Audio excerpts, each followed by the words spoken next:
Bismillahirrahmanirrahim. Kalau kita sedang dalam kondisi sendiri, butuh teman curhat, Allah sebaik-baik tempat curhat. Butuh pertolongan, Allah sebaik-baik penolong. Butuh kebaikan, Allah memiliki segala kebaikan. Butuh jalan keluar, Allah lah yang satu-satunya yang punya jalan keluar dari semua kebuntuan hidup kita. Makin banyak masalah, makin dekat sama Allah.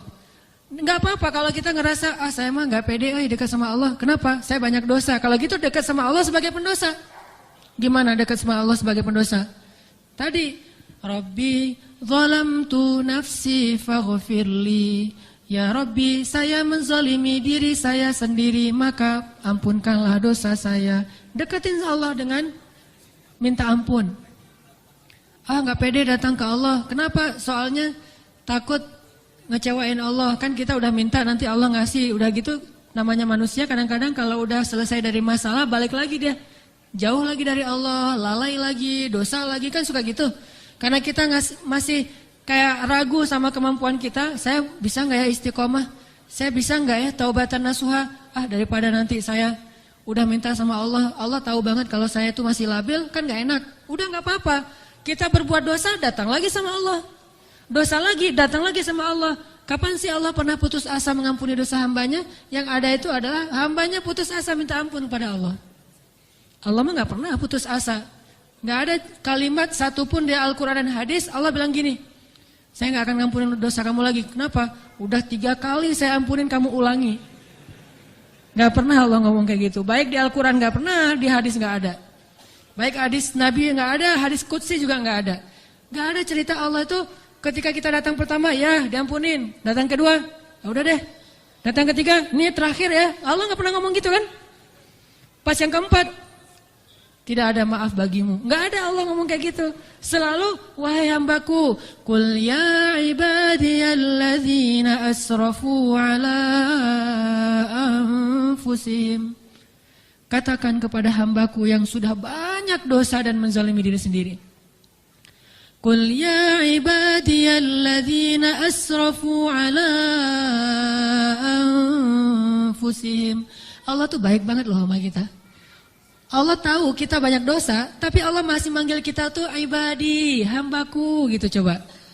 Itu panggilan lembut loh dari Allah. Allah kalau kasar panggil nama. Ya Hanan, itu kasar tuh. Tapi ya ayah abdi itu lembut. Sama kayak Aisyah kalau marah sama Rasulullah manggilnya Muhammad. Aisyah, ini kata Aisyah sendiri, Aisyah radhiyallahu anha. Jadi kalau Aisyah manggil Rasulullah, ya Rasulullah, itu lagi enak tuh perasaannya, lagi moodnya lagi enak. Tapi kalau ya Muhammad, itu lagi marah. Tapi Rasul dipanggil Muhammad biasa-biasa aja ya. Kita mah kalau dipanggil nama, istri celaka nih, durhaka segala macam, keluar dalil. Nabi aja yang punya dalil nggak pernah ngeluarin, kita yang nggak punya dalil suka ngeluarin, kan aneh tuh. Hadis itu ucapan siapa? Ucapan Nabi kan? Ucapan saya apa ucapan Nabi? Lalu kenapa saya lebih sering mengeluarkan hadis itu daripada Nabi? Kan aneh tuh. Nabi aja yang ucapan beliau sendiri, hadis beliau sendiri, nggak pernah ngeluarin hadis-hadis tentang istri harus kayak gini untuk ngedidik istrinya supaya istrinya tunduk. Enggak.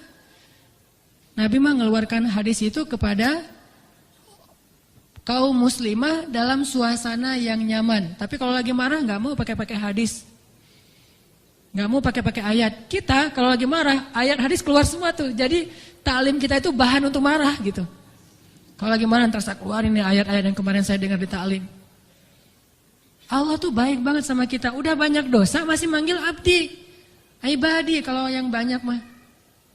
Qul ya ibadiyalladzina asrafu ala anfusihim.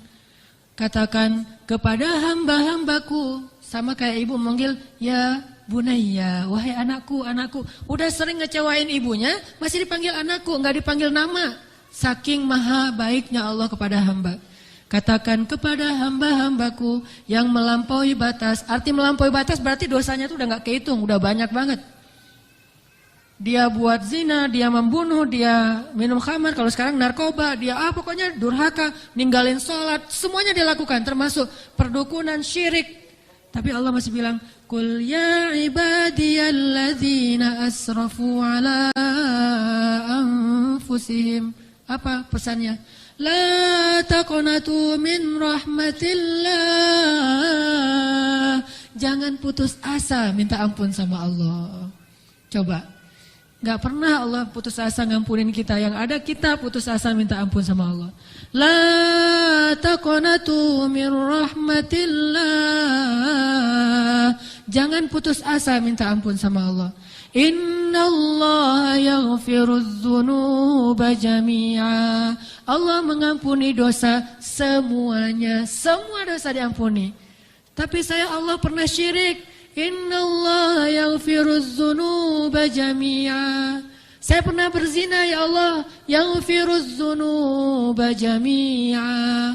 Saya pernah durhaka sama orang tua ya Allah, yaghfirudz dzunuba jami'a. Saya pernah minum khamar, saya pengedar narkoba ya Allah, yaghfirudz dzunuba jami'a. Saya pernah mencuri hak orang lain ya Allah, yaghfirudz dzunuba jami'a. Semuanya diampuni. Memangnya ada tempat lagi bagi kita untuk lari dan berserah diri kecuali kepada Allah? Kalau kita punya masalah, adakah tempat yang lebih baik bagi kita untuk datang curhat dan mengungkapkan semua masalah kita daripada Allah? Makanya Musa tahu hal itu. Dia labil memang, dia anak muda dan itu wajar. Tapi dia tahu dan yakin satu kebaikan. Bahwa selabil apapun, sebanyak apapun kesalahannya, dia selalu datang dan mengatakan, Rabbi. Lalu mengakui kesalahannya, zalamtu nafsi ya Rabbi. Salah lagi, bilang lagi, Rabbi zalamtu nafsi, ini gimana nih ya Allah, saya salah melulu. Salah lagi ya Allah, salah lagi deh. Salah lagi ya Allah, salah terus. Salah lagi ya Allah, tolong dong, saya pengen berubah. Terus aja gitu. Jangan datang kepada manusia, makin sering kita datang kepada manusia, kita makin rendah. Makin sering kita datang kepada Allah, kita makin tinggi. Datang lagi, datang lagi. Gimana cara datangnya? Enggak susah, datang sama Allah tuh enggak perlu dicari. Enggak ada cerita, Allah lagi lowbat, enggak ada. Kalau manusia kita japri, kita telepon lagi lowbat, dia enggak akan. Atau lagi enak-enak telepon, tiba-tiba mati teleponnya. Gara-gara kita teleponnya pakai WhatsApp call. Jadi kalau ada masuk telepon yang keputus gitu kan ya, cari yang gratis. Kalau ke Allah mah gratis dan enggak akan keputus. Kalau Allah mah gratis, tinggal gini doang nih. Jadi teleponnya di telapak tangan kita ini adalah gadgetnya. Gini nih. Tekan nomornya gimana? Tekan nomornya itu tinggal ngomong, nggak perlu ditekan-tekan. Ngomong aja, Robbi. Udah langsung terhubung tuh. Kan cepat banget. Kayak ada telepon gitu ya. Nama istri saya Sarah. Sekarang dia ada di atas. Saya kayak misalnya saya mau nelpon istri saya, terus saya nyalain handphone. Sarah, halo. Dia manggil saya Albi. Albi itu artinya kekasihku. Albi gitu kan. Ada nggak telepon kayak gitu? Bisa nggak? Ada ya. Cuma jarang, saya juga nggak bisa nih, nggak tahu cara nyetelnya. Jadi kalau mau nelpon istri kita, istriku, langsung calling gitu. Dan dia langsung ngangkat, nggak lama-lama. Kita nunggu lama kok nggak diangkat-angkat. Alasannya lagi, kenapa sih nggak diangkat-angkat? Maaf tadi lagi di kamar mandi, misalkan suka gitu tuh. Allah mah nggak ada cerita gituan. Miss call 10, yang ke-11 baru diangkat. Nggak ada tuh. Allah mah nggak ada miss call, nggak ada disconnect, nggak ada sinyal jelek, nggak ada habis pulsa, nggak ada kepotong sama call yang lebih berbayar mahal, nggak ada yang kayak gitu-gituan. Kalau Allah mah tinggal bilang, Robbi, ya abdi. Labbaik ya abdi, aku terima apa yang kamu butuhkan ya abdi, sebutin gitu. Allah tuh gitu, cuma kitanya nggak mendengar dengan lisan, dengan telinga. Kita harus mendengar itu dengan hati kita. Kalau kita yakin, ana inda dhanni abdi bi, aku tergantung yakinnya hambaku, prasangka hambaku, gimana perasaan hambaku. Kalau kalian yakin aku mendengar dan mengijabah, aku pasti mendengar dan mengijabah. Kan gampang, Allah mah tergantung kita ya. Jadi jangan salahin Allah, Allah aja bilang tergantung kita. Kalau kita ngerasa doa kita nggak diijabah, jangan salahin Allah, kok Allah nggak ngijabah. Salahin diri kita, kenapa kita nggak yakin Allah mengijabah? Yakin kok, kalau yakin ngapain dipertanyain?